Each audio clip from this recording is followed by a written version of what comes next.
This is YouTube News. Ferrari has an open invitation to join electric motor racing, Formula E chief says. The boss of Formula E, the electric-powered racing series, that first launched in 2014, told CNBC that he would be open to the idea of adding a Ferrari car to its start line.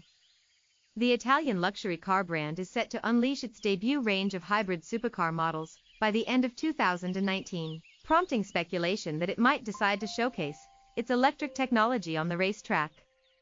"I would love Ferrari to come, especially with Porsche and all the others here. It would be a great fight. Let's see. It's an open invitation," Formula E Chairman Alejandro Agag said to CNBC last week. Ferrari is already a key attraction within the world of petrol-powered Formula One, and even receives special payments from that competition in order to compete. However, given that rival high-end car manufacturers Mercedes and Porsche are entering Formula E for the 2019-20 season, Agag sees a place for Ferrari as well. "You will always have the niche of ultra-high powerful cars that will be able to run fast, and I think Ferrari definitely is that.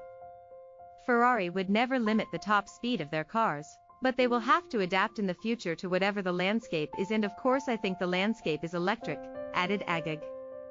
Manufacturers have been using Formula E to showcase their green credentials, and team overheads are reportedly far cheaper than in Formula One. Races are generally more competitive, as well, with a greater spread of winning drivers.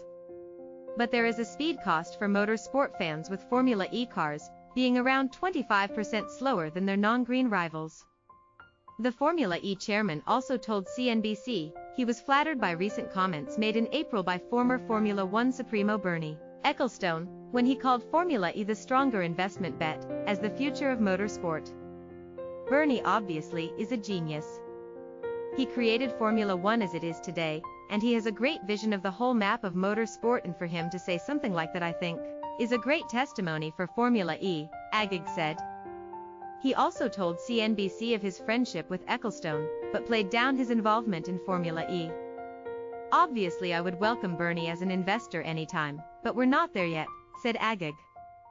"I think in general there can be very rapid growth in front of Formula E, but also simply because we are a lot smaller.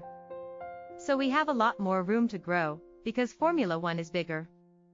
Earlier this month Formula E posted a €26.4 million, $29 million, loss during its fiscal year ending July 31, 2018, despite generating a record €133.4 million worth of revenue, according to its latest set of results. Despite the losses, Agag is comfortable with the position the brand is in after just 5 years of the project. He's transitioning roles within the organization from CEO to chairman, but plans to be no less hands-on, and wants to maintain an innovative approach to motor racing. "We can adopt crazy ideas that other sports can't, because they have all this past heritage. We can risk fumbles," explained Agag.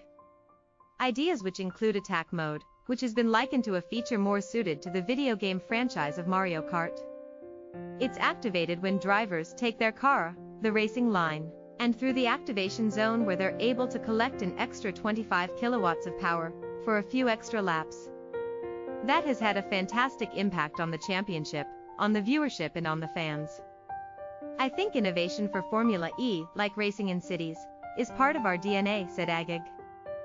Formula E will also be making a return to the streets of London for next season, potentially with a double-header.